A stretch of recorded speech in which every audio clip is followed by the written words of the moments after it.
morning and welcome to Newswatch on this Thursday, the 12th day of August 2021, which happens to be the International Youth Day. Thank you for choosing Hope TV, where you look and live. I'm Tess Njenga and my sign language interpreter is Boniface Mureithi. These are the day's stories. Despite the rising cases of COVID-19 in the country, the government has confirmed that the 7th Devolution Conference, which was scheduled for this month, will go on as planned. The decision follows a multi-agency consultative meeting that was held on Wednesday between the Council, the Ministry of Devolution, and the Ministry of Health. This is the 7th Annual Devolution Conference and final one before next year's general election. It will be held from the 23rd to 26th August in Makueni Boys High School, Makueni County. Devolution CES Eugene Wamalwa said the number of delegates has been scaled down from 6,000 to 1,000, with the rest expected to participate virtually. Dolly Murigi begins our bulletin with this report. Kenya's positivity rate is rising daily, with fears of more cases in the country. The government, through the Ministry of Health, has warned of the surging cases of COVID-19 infections in the country. In the recent past, political gathering has caused a spark, with it being one of the causes of increased infections. Despite the COVID-19 pandemic, the 7th Annual Devolution Conference, which was earlier postponed, is due to take place in 2 weeks' time in Makueni County. The event, happening in the wake of the rising COVID-19 cases, will be held in strict compliance with the health COVID-19 protocols, and henceforth the event will be held after every 2 years and not annually. Strict protocols will therefore be adhered to, including screening of the COVID-19 certificates at the conference. In line with this, there will be no on-site registration. Further, the online will be closed. In line with this, there will be ongoing online registration, and this registration will be closed on 17th August 2021 to ensure adequate preparations are undertaken. The number of delegates has been scaled down from 6,000 to 1,000, with the rest expected to participate virtually, and only those vaccinated will get access to the said event. However, some of the leaders have expressed fears that the 4-day conference could aggravate the worrying infection rate, as it was likely to attract a huge crowd of delegates and expose many residents to the risk of COVID-19 infection. We want to assure Kenyans that we have taken all the necessary precautions to ensure that we deliver a safe and secure world-class conference that will address the issues on climate change. We continue to urge you all to observe the public health and social protocols on COVID-19. Makueni Governor Kivutha Kibwana has strongly warned those planning to stage politics, saying the devolution will stick to the subject matter of the conference, the theme of the conference being multi-level governance for climate action, with the sub-theme being sub-national mobilization in unlocking the full potential of climate action during and after pandemics. We have debated and agreed that the political people come to the meeting. There is no greeting the people or meet the people tour. People will come quietly to the meeting. They will debate very robustly, and they will leave quietly. And people have been told that, and the requisite machinery is appraised of the necessary measures to take to enforce that, because this is a meeting about climate change. It's not a meeting about 2022. The conference shall adopt the dialogue approach through panel discussion, followed by plenary engagement, which will consist of main plenums and 14 sector breakaway sessions. According to Devolution CS Eugene Wamalwa, this year's conference will adopt a hybrid format with both virtual and physical. This conference, which is the final annual devolution conference before we go into the next general elections, it will be an end of the first era of 10 years of devolution. We will be reflecting on our journey.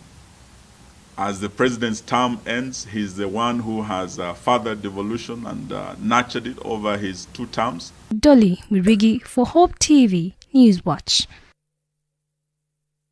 Thank you, Dolly, for that report.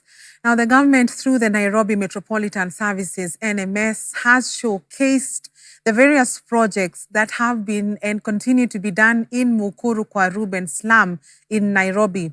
These projects include construction of hospitals from level 2, 4, and 5, construction of tarmac roads in the streets of the slums, construction of classrooms, housing, controlling the sewer drainage, and providing clean water, among others. Government spokesman Cyrus Oguna headed the project launch and cited that the projects are part of the Vision 2030 and has three main pillars of improving the economy, political issues, and securing the community. I beg your pardon. Velma Mweresa has more. The government is doing its part to ensure all citizens of Kenya, including those living in slum areas all over the country, are living in decent conditions.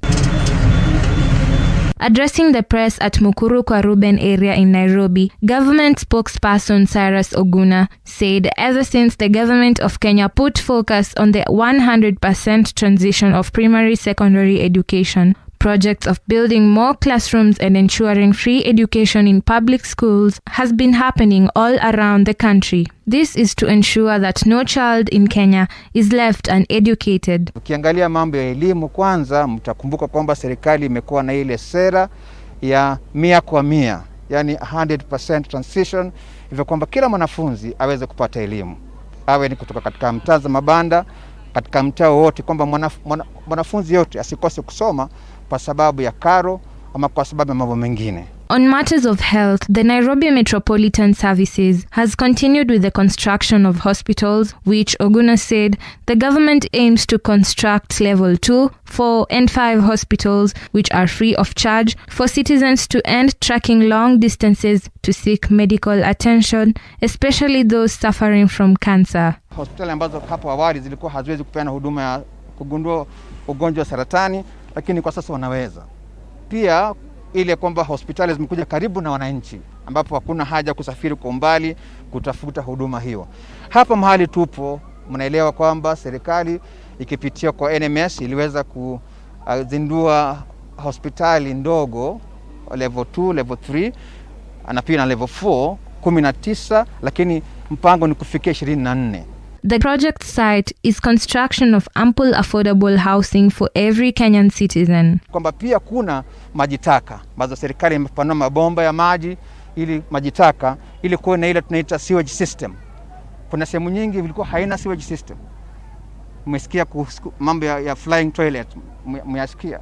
Lakini mradi wa serikali sasa ni kwamba kila mwananchi aweze kupata huduma hiyo ya maji taka, ambapo anapokuwa na maji taka anatupa, maji yanaenda sehemu nyingine. On his part, Regional Manager Nairobi Water Company, Kagiri Gesheha, said water development in the informal settlement areas has also been enhanced by use of technology of a water ATM that requires a token of 50 cents, which makes it cheap and easily accessible for residents of Mukuru kwa Ruben. So we have come up with innovative ways of giving water. One of them is to have what we call a prepaid dispenser. It is like a water ATM where we issue tokens, so that at any time you want to draw water, you just come to the machine. It's behind here, we demonstrate to you, and you just press your token next to it and you draw the water depending on how much money you want to send. We usually set it at about 50 cents per 20-liter jerrycan. But for now, since COVID hit, we are doing it free. So we have set it at 0 for now until COVID crisis is over. For Hope TV Newswatch, I'm Velma Mweresa. Much appreciated, Velma. A group of Kitui MCAs and Kitui County Assembly leadership earlier today clashed over their allegiance to United Democratic Alliance Party UDA following their visit to Deputy President William Ruto's residence in Karen on Tuesday. The MCAs allied to UDA said that they have found a new home as the country's political realignments take shape towards the 2022 polls, saying they have a democratic right to choose the political outfit that suits the community's interests. Dickens Luvanda now reports. Few days after a total of 15 members of County Assembly from Kitui County met Deputy President William Ruto at his current residence in Nairobi for talks on how to work with this hustler nation in the 2022 presidential campaign plan under the UDA party, the County Assembly has dissociated itself from the MCAs. Order. Kitui County Assembly Speaker George Ndoto said the county is united behind Wiper Party leader Kalonzo Musyoka's 2022 presidential bid and not DP Ruto or his UDA allied party. We wish to emphatically state that Honorable Dr. William Ruto has got no following in Kitui County. For avoidance of doubt, we as the people's representative in Kitui County remain united and solidly behind presidential candidature of His Excellency Dr. Stephen Kalonzo Musyoka. If any of them is holding any position in this assembly, he or she will be dealt with in accordance with the regulation of the party and the rules of the House by the respective parties, and action is being taken to put the record straight.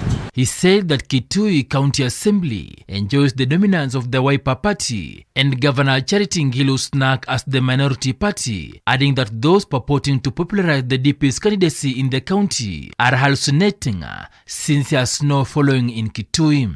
Minority leader Alex Nganga said NAC Party has instituted disciplinary action against the errant members who visited the DP ahead of the House sitting on Tuesday next week. Let them know from today they have dissociated themselves with the party to sponsor them to this assembly, and they do not warrant to benefit from any privileges given to members who are members of the political party who sponsor them to this assembly. According to Kwavonza MCA John Kisangau, he led the 15 MCAs and a 700-member delegation to meet the DP and forge plans to drum up support for his presidential bid, and that every Kenyan has a right to associate with anyone, and that being seen with the DP does not need to warrant political suspicion. Kujihusisha na deputy president, sijui tumevunja sheria gani. Hata wewe ukitaka kumuona unaweza book appointment umuone, utakuwa umevunja sheria yote. Sisi hatujadharau Kalonzo, lakini tunataka kusimama mahali tunajua hii ni mahali tuko, tutachukua serikali. Tumekuwa nje ya serikali miaka 15 tukifuata Raila. Raila ameuza Wakamba miaka 15. Saa hizi naona president anasema tena turudi tena kwa Raila. Huko kwa Raila hatuendi. Ruto's UDA's raid on the Wiper Party's Ukampani bloc is a clear indicator of a looming political onslaught against Musyoka, with the UDA party already launching its offices in Mwangi. Dickens Luvanda, Hope TV Newswatch. Thank you, Deacons. A meeting between the National Assembly Departmental Committee on Administration and National Security and commissioners from the National Police Service Commission was on Thursday morning postponed after it emerged that the commission lacked quorum, as neither the Inspector General or police nor his two deputies were present in the meeting. The committee was meeting with the Commission to deliberate on offering psychosocial support to police officers in light of recent murders and suicides in the service.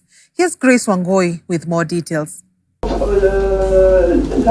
The Departmental Committee on Administration and National Security was meeting with the National Police Service Commission to discuss how to offer psychosocial support to police officers. There is a growing concern for mental health wellness for police officers in the National Police Service in view of the recent murders and suicides in the service. Police officers, who often work under strenuous and traumatic scenes, are usually tired from long working hours and stressed. In the end, some are unable to cope and fall apart. Offering psychosocial support to the police officers has been seen as a sure way to curtail the worrying trend, even if to reduce the number of cases of suicide and murders in the service. Some of the things that have contributed to the trauma and stress that our men in uniform down there are getting are a contribution of the other officers at the counties and sub-counties, senior officers, who actually do not really give the police junior police officers very critical attention. So by having a meeting that the Inspector General or his deputy are not present, I think it does not actually show any seriousness on their part. The heated meeting saw members of parliament raise concern that the National Police Service Commission was not fully constituted. According to the lawmakers, the meeting did not have a quorum as neither the Inspector General of Police, Hilary Mutyambai, nor his 2 deputies were present. A grievous matter that, in their opinion, displayed carelessness on the part of the Inspector General and his 2 deputies. Although the chairperson of the National Police Service Commission, Eliud Kinuthia, was present, the absence of police components in the meeting could not allow the meeting to continue. There is something probably which we have to tell us, which is deeper than what we are seeing. If we have a responsible IG with the whole police force, and I know you are at the apex, and I agree with you that you will take whatever decision is made here to them. But in terms of even them getting first hand, and that's why by the Constitution they are supposed to be there, getting that information first hand, and also them being with the police officers closer probably than you, giving us feedback so that we can wholesomely address the issues arising. They don't look responsible. We feel it when we see the policemen, the way you train them for 9 months. When they kill themselves and they kill their families and they kill one another, and then the AG is not here. The deputy AG is not here, and they are in Kenya. Why can't they appear in soon, like the other members of parliament? The chair of the commission, Eliud Kinuthia, defended the Inspector General and the 2 deputies, saying that he had received apologies from the 3. According to Kinuthia, their absence from the meeting was not intentional as they were attending to important assignments. And because of their double role, they are commissioners and they have their appointment as police commanders. And you recall very well in our swearing in, while we took 1 oath of office, they took 2 oaths of office. And this is the law that you have provided to us, and we are working with it as it is. So on this one, when I followed up on them and the apologies that I got, the reasons were aligned to their other function and the other role in their other oath of office as commanders. And as I've told you, that 1 is already deployed on assignment, 1 of the DIG out of Nairobi, and 2 others for exogenous reasons are not able to be with us. And then I have also explained about the co-opted commissioner. Less than a month ago, news of the suicide of cop killer Caroline Kagongo hit headlines. She was found dead at her parents' home after 11-day hunt by the police after allegations that she had killed a fellow colleague, Constable John Ongwenon, and Peter Ndwiga, a businessman in Juja. These are among other murders and suicides that have taken place in the service in the recent past. All Kenyans can hope for is that the Inspector General of Police and his 2 deputies will present themselves for the next meeting. Grace Ongoi, Hope TV News Watch. Much appreciated, Grace. Now, as youths across the country marked the International Youth Day in COVID-19 environment, Taita Taveta youth have marked the day by sharing their grievances to their leaders, both at the county and national level. Part of issues raised are a lack of employment, poor sporting infrastructure, and lack of support, especially to youths engaging in agribusiness. The youth representatives have urged youths to ensure they register themselves as voters to enable them practice their constitutional right come 2022. Yes. Viongozi muda mrefu wametumia vijana kama stepping stones ama kama daraja za kuwavukisha kutoka nafasi nyingine kwenda kwingine. Sisi tunataka kutuma ujumbe na kuhakikisha kwamba hata kama ni gavana yupi, whether ni yule aliyeko mamlakani ama hata wale ambao wanaomba kura, wajue kwamba vijana this time around wanaelewa kwamba ni vyema uongozi ambao utahakikisha kwamba umechukua hiyo nafasi umefanya kazi in partnership na the youth, si watu ufanye kazi na vijana kwa sababu sisi ni subject wao. Kwa hivyo 2022 going forward, things are going to be very different. Ukiangalia pia masuala ya hizi talents kuna clubs kubwa kubwa. Tumeona kuna Sofapaka iko hapa ina train Taita, tumeona timu kubwa kubwa zinakuja. Lakini wale vijana wetu wa hii county hawana nafasi katika hizo teams kwa sababu wao wanakuja na wachezaji wao kutoka nje. Ingekuwa county government wanachukua vijana wawili wanawaweka hapa, tungekuwa tunasikia raha. Sisi kama vijana ndio tupate kazi, lazima nafasi za kazi zibuniwe. Na tumeona Taita Taveta hakuna viwanda. Ile kiwanda kiko hapa ni kiwanda cha bodaboda, kiwanda cha kutoa matofali na mchangarawe. Na sasa tukasema sisi kama vijana hatutangoja Taita Taveta izame mbele ya macho yetu. That's why tumesema this time tutaenda kuinua vijana wote. Nataka nichukue hii fursa vile vile niambie vijana wetu waende IBC, waende wafanye registration.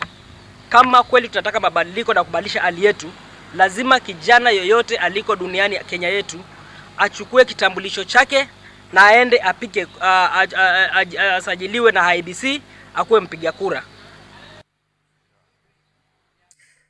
Meanwhile, youths in Migori have been urged to shun political violence and negative ethnic rhetoric during elections. Addressing the youth and stakeholders during the celebrations of International Youth Day in Kakrao Polytechnic, Migori County, Director for Youth, Gender and Social Services Agnes Awinja said that the youth should shun and avoid political leaders who are out to use them to cause violence, engage in verbal and written ethnic spat against each other, and also in the society that they live in. At the same time, Migori County Director of Sports and Youth Affairs, Christopher Nyasaka, urged the youth to also shun any political leader who will drive a negative ethnic narrative that will cause violence and even deaths to youth and other members of the society. Tumefikia wakati wa siasa. You can see the politicians are struggling to ensure that they get to you. It was said here earlier, when a politician comes to you and asks you to throw stones at somebody, please ask that person to bring his or her daughter to be in the forefront. Sawa sawa. Usije ukapewa shilingi 500. I always tell the young people, you'll be given 500 shillings. Is it worth the 5 years somebody is going to be in that house? Divide 500 by the 60 months this person is going to be in that house. I think that will translate to about 8 shillings and 30 cents. Divide 8 shillings and 30 cents by 30 days. How much is that? About 3 cents, isn't it? Yes. Is it worth your life? Wacha kutumia nguvu hiyo bure, kurusha mawe, rudi kwa shamba, lima na hiyo nguvu. Hiyo pesa wakileta, kula. Hapana choma barabara. Si mnaona serikali inatengeneza barabara? Alafu tena tuchome. Si hao wakikuja wanakuja kwa helicopter. Hawatumii barabara. Let's be wise enough. I think Migori has over the years been classified as a conflict hotspot, particularly with regard to presidential elections. So as peace actors, we are engaging local communities and actors in conversations and even programmatic interventions that prepare the people and really so that we come up with counter narratives that depict Migori as a conflict hotspot. I believe we can make it if we work together. On that note, let us take our first commercial break on News Watch tonight. We have plenty more stories coming up, including the daily COVID statistics. We'll be back shortly.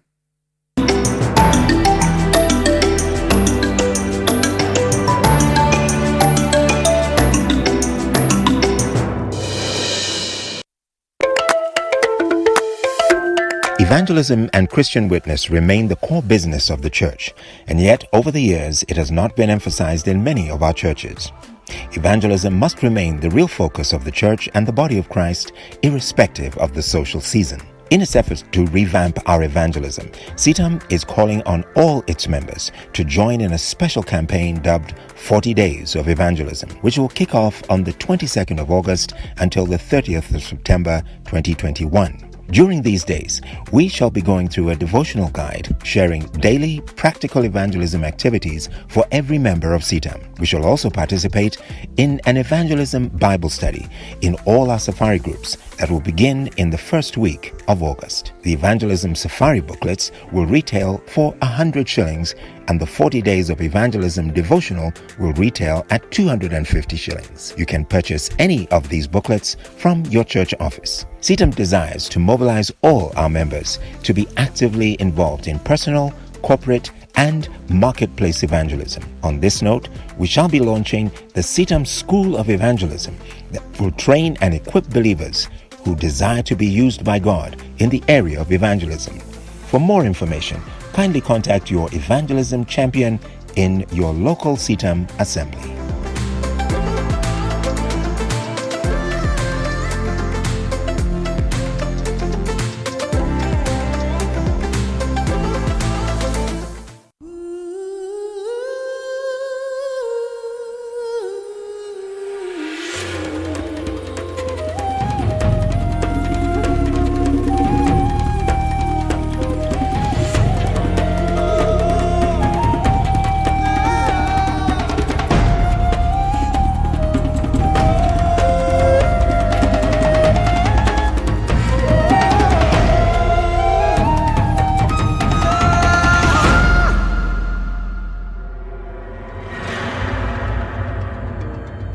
This Friday on Live Chat at 10 p.m. Behind every music, there is a spirit.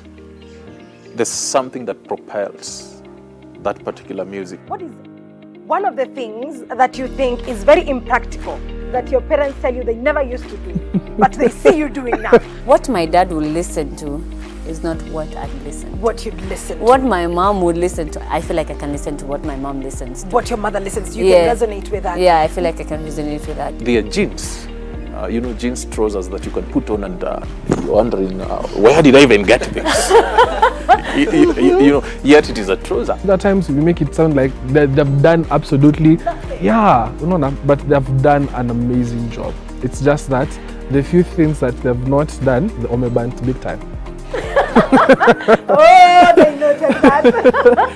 I want to understand what you guys find very interesting about the kind of punishments that your parents want to administer and how you feel you would do it differently. Only on Hope TV, where you look and live.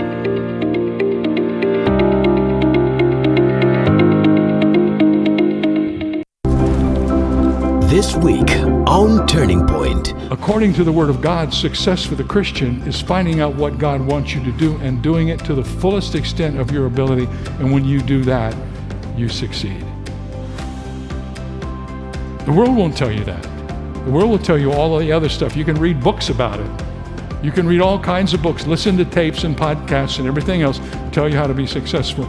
Let me tell you how to be successful as a Christian. Ask the Lord what He wants you to do. Find out what He wants you to do. Do it with all your heart, and there is a kind of success that comes with that you cannot describe. The world will never understand it. They will never comprehend it, and they'll still be searching for it when you're all the way down the road enjoying it. We'll keep following the Lord and doing what He tells us to do, but soon and very soon, we're going to see the King. That's this week on Turning Point by Dr. David Jeremiah.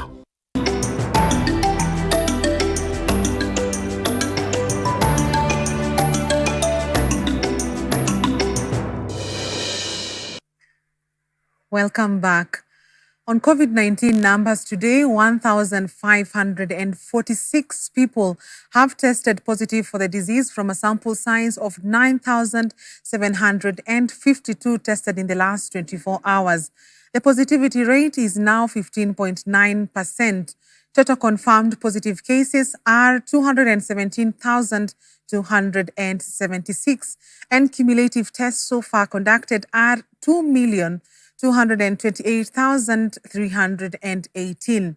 Meanwhile, the Ministry of Health reported 559 new recoveries, pushing the total number of recoveries so far to 199,998. 439 recoveries were from the home-based isolation and care program, while 120 are from various health facilities countrywide.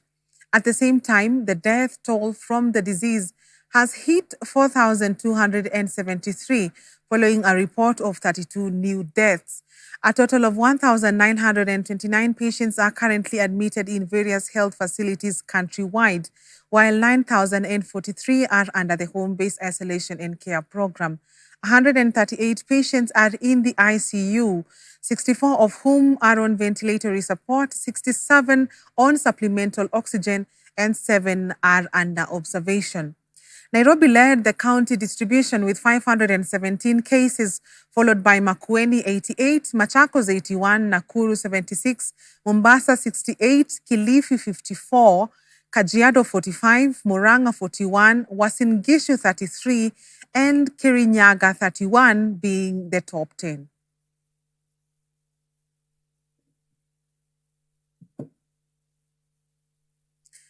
Now, the COVID-19 pandemic has affected different sectors of the economy and individuals in diverse ways and changed the way people interact with one another. Businesses have especially been impacted negatively, as some have closed down due to low returns, while thousands lost their jobs.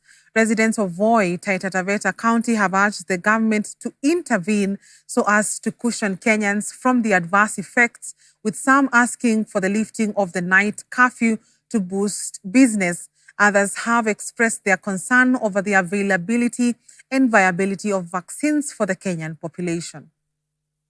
COVID-19 imeathiri pakubwa.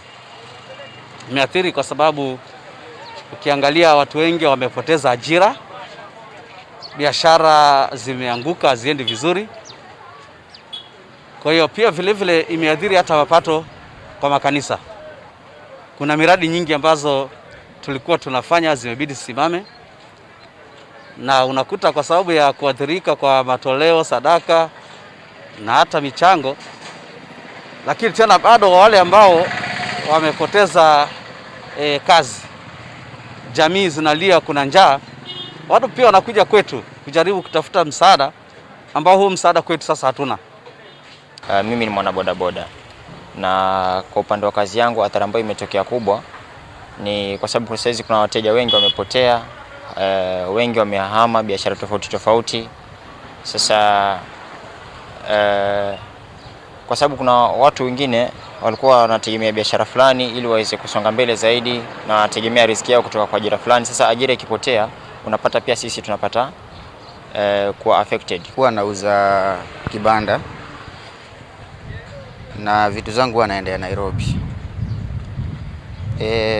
Hatujakuwa tukiweza kuenda, manake biashara ziko chini. Cha pili, hatuwezi enda sahii, manake ikienda Nairobi, ukienda kama leo mchana, inabidi ushinde kufanya shughuli ulale. Sahii hakuna gari za usiku. Kwa sababu tunajua wananchi ni watu wamezoea mapuuza. Kwa serikali ingejitolea zaidi pasipo maonevu kuondoa kabisa hii mikutano ya kisiasa au mikutano ya watu wengi, ili huu maradhi inaweza kusema kweli kupungua, kwa sababu tunaelekea katika hali ambayo ni mbaya zaidi. Ile serikali inafaa iweke mikakati mizuri ya kuweza kuangalia mwananchi vizuri wakati tunapopigana ile swala la corona, kama watu kuwasaidiwe, kama sasa inaweza saidie watu. Umeona? Usitubane na hatuoni msaada wote ambayo wezalisha mtu ana familia yake pale nyumbani. Umeona? Lazima aende akatafute unga. Kwa hiyo hilo swala natakiwa wao waangalie hilo. Unaona? Hatujasema afungue. Kama basi na imeshindikana ugonjwa huko, bana tu hivyo uishi, lakini aangalie watu tu. Moving on, the remains of the two Embu brothers who died in mysterious circumstances will tomorrow be laid to rest in their home in Kiunjuri. The residents are holding a candlelight vigil this evening in remembrance of the two young men ahead of tomorrow's burial. Autopsy reports revealed that the two brothers who died after being arrested by police died from broken ribs and head injuries caused by a blunt object. The bodies of Benson Jiru and Emmanuel Mutura Ndwiga, who had been missing, were found at Embu Level 5 mortuary. The autopsy report invalidated the police report, which stated the two brothers jumped off a moving police vehicle, thus incurring injuries that led to their death. Interior CS Fred Matiang'i has assured the family that officers linked to the killings will face full force of the law if found culpable.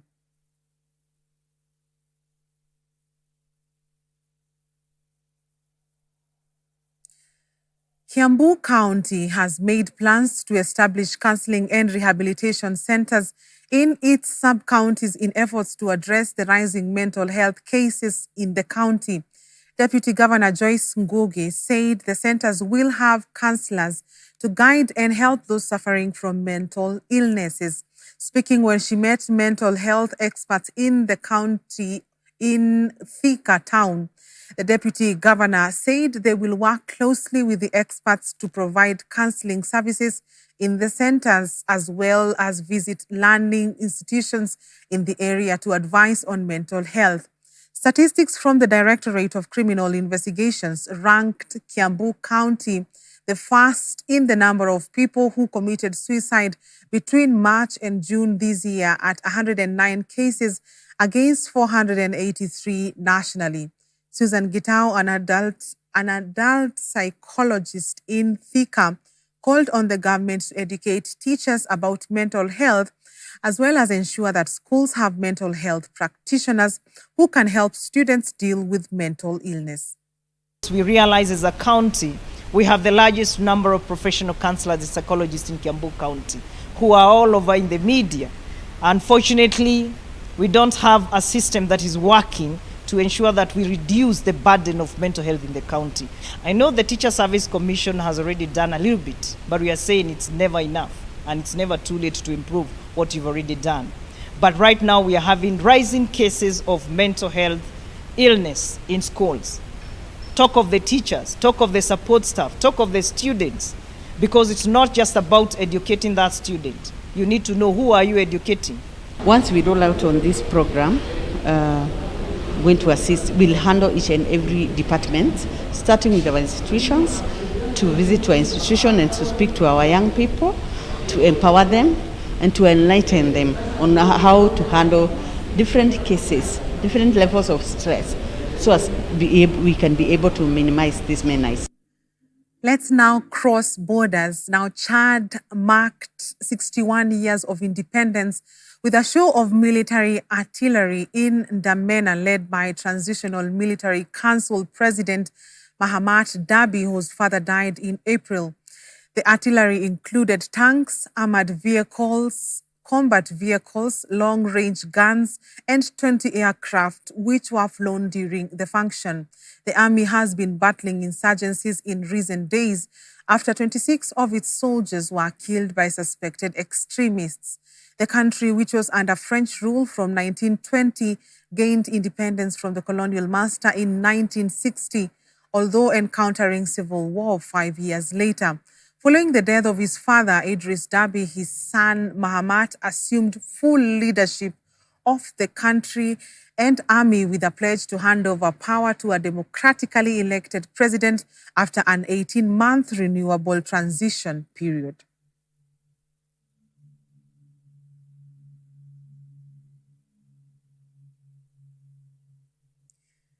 Israel and Morocco have signed key historic agreements in trade, cultural exchange, tourism, and economy. This agreement includes ties in political consultations, aviation, and culture in first such working relationship to be witnessed in Rabat. Both Israel and Morocco agreed to work together on a number of areas since normalizing ties last year. Already, the first group of Israeli visitors have toured the country with promises of more visits and cooperation.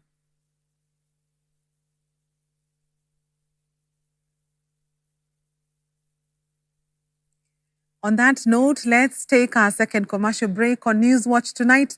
Business news is coming up.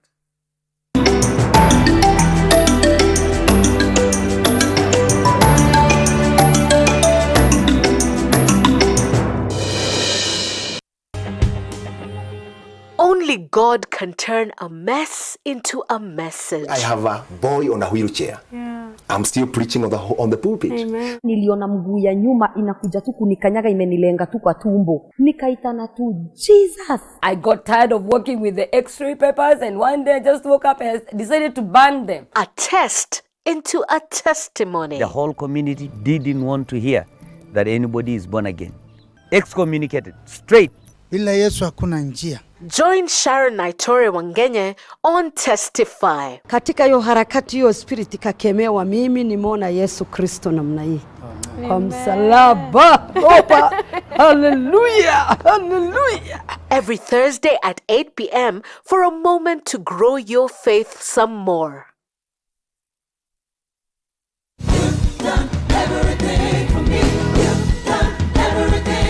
Join us every Sunday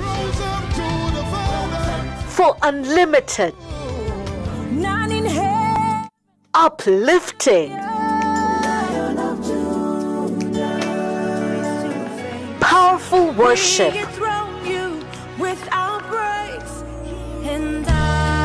only on Extended Worship.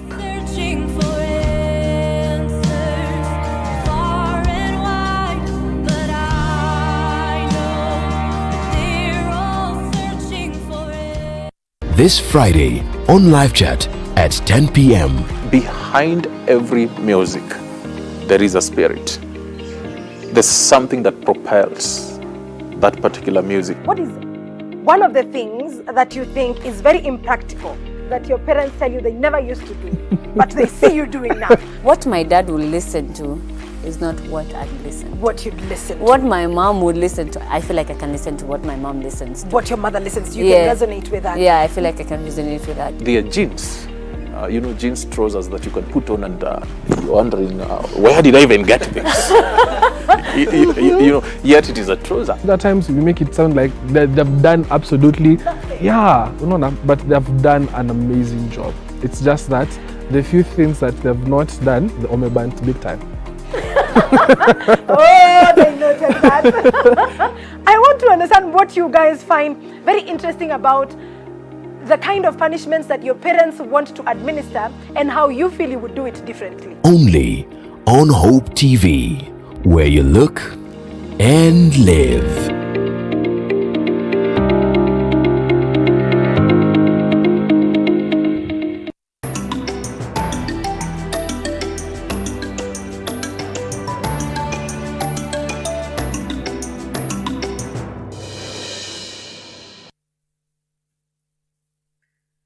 Welcome back. Let's talk business.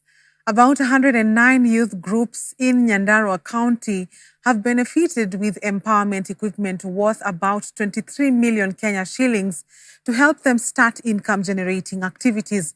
According to Governor Francis Kimemia, the move will see youth become job creators and help in solving the challenge of unemployment.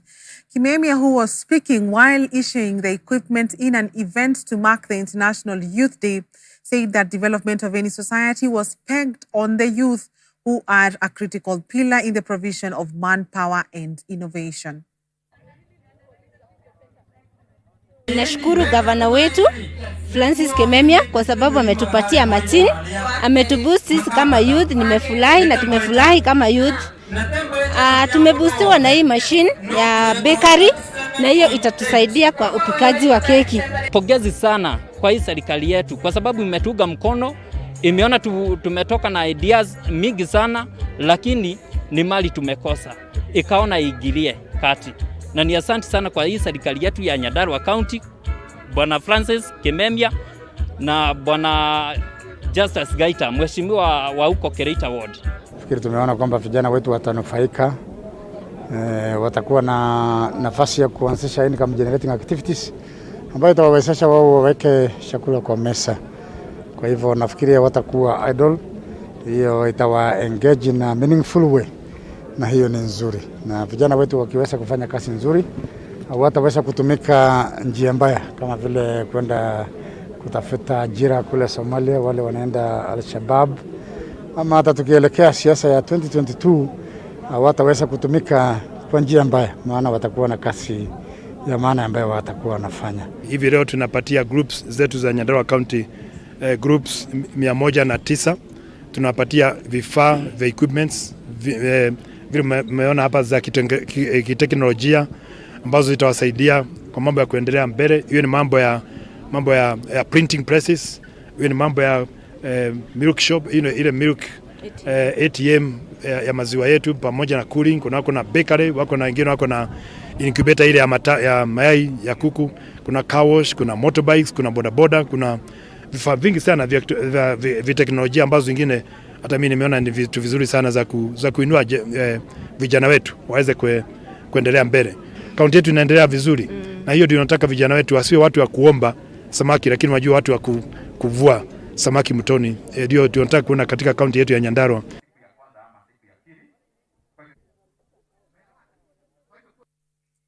The face of coast is changing as the multi-billion infrastructure projects under the Mombasa Port Area Road development take shape, linking up Mombasa and the South Coast in what is anticipated to be one of the country's most efficient road networks. The project is part of the 3.7 trillion Kenya shillings worth of investments to coast under the Jubilee administration, according to the Presidential Delivery Unit team, which is on an inspection tour of the ongoing infrastructure projects at the coast.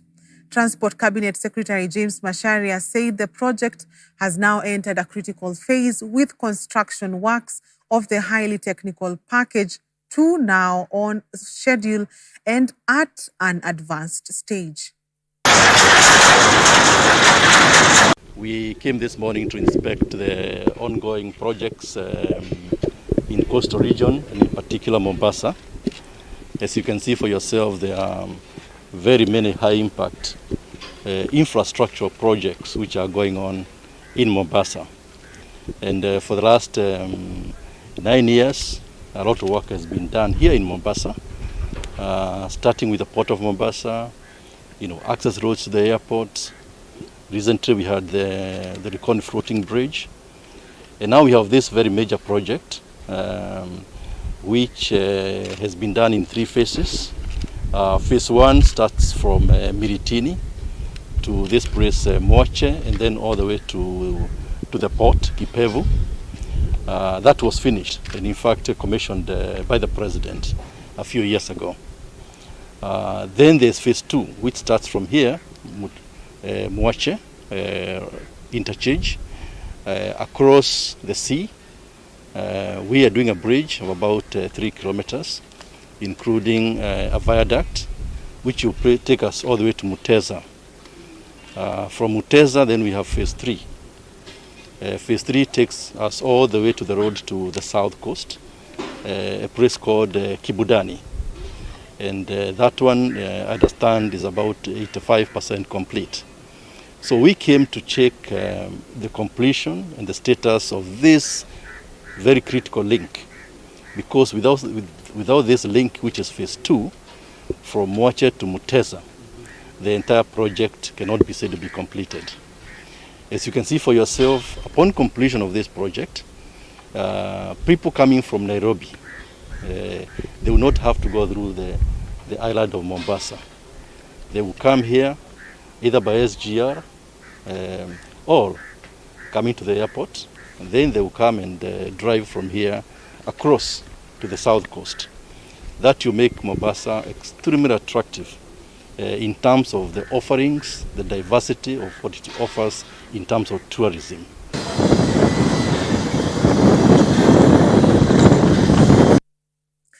Equity's mobile virtual network operator, Equitel, has launched its 4th generation 4G services.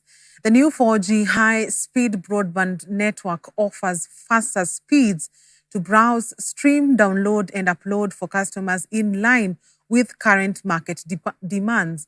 Commenting on the launch of the new 4G service, FinServe Africa Managing Director Landry Bamisebi, who is also the Equity Group IT and Operations Director, noted that the upgrade would enhance customer experience more so in the current environment where customers are working from home and require better connectivity.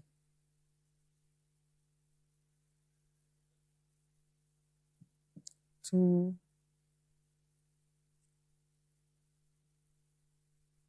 and stakeholders in the construction sector have collaborated to bring changes in building and construction to address the challenges of global warming.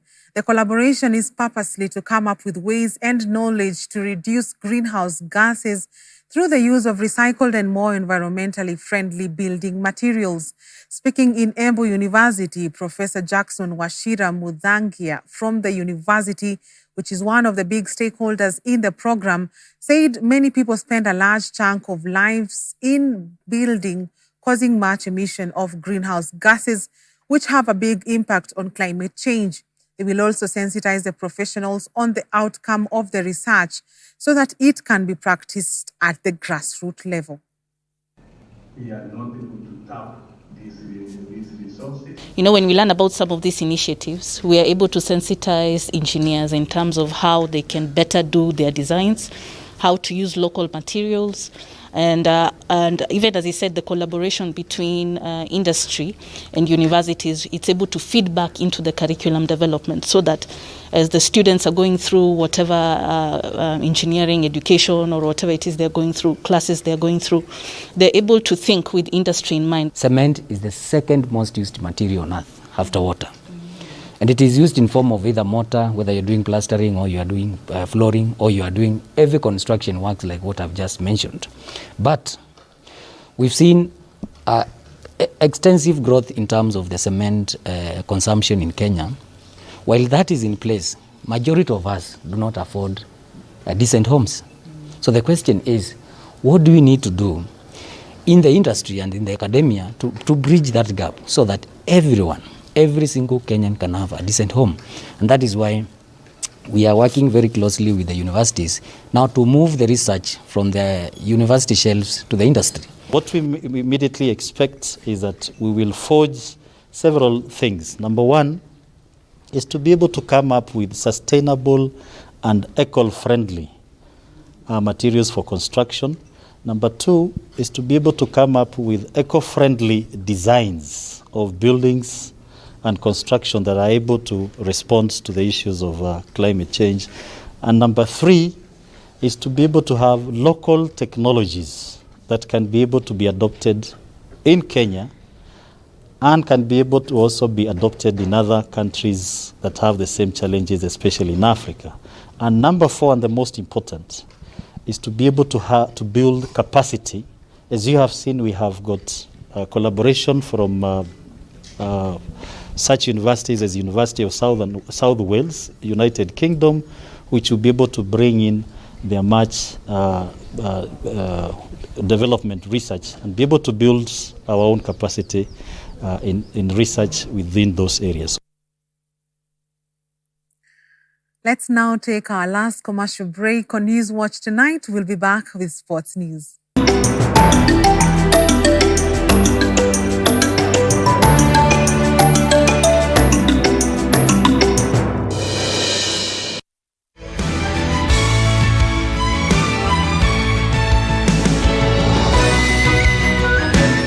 From country music, classical quartet harmonics, now I'm a child, homecoming series, for he saved the worst among tent revival,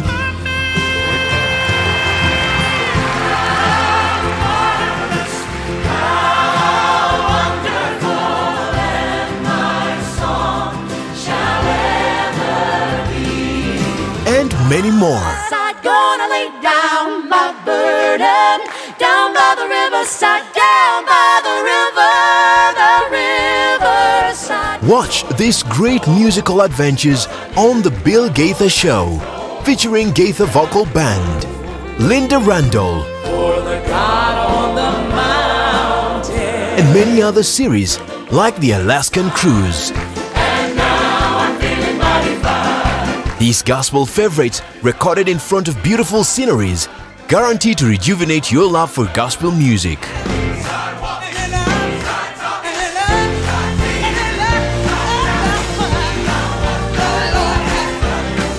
Bill Gaither Show, only on Hope TV, where you look and live.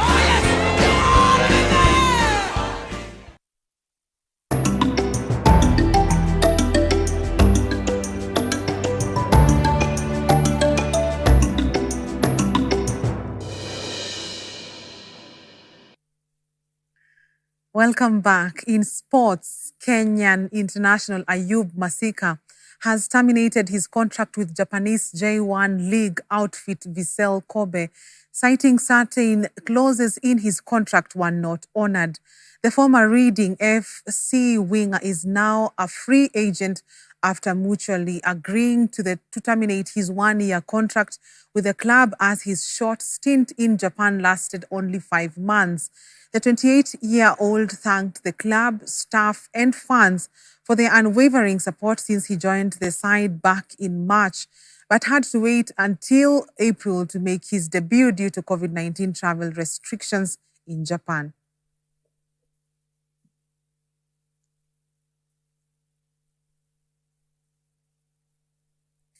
And Chelsea beat Villarreal 6-5 in a penalty shootout to lift the UEFA Super Cup for a second time after a draining 120 minutes in Belfast.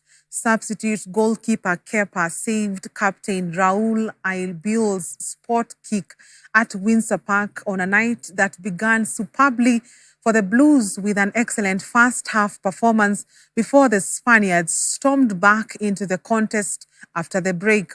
Hakim Ziyech opened the scoring midway through the opening 45 minutes, but was later forced off with what looked like a worrying shoulder injury before halftime. The Spaniards hit the woodwork either side of the break before Gerald Moreno equalized in the 73rd minute to force extra time.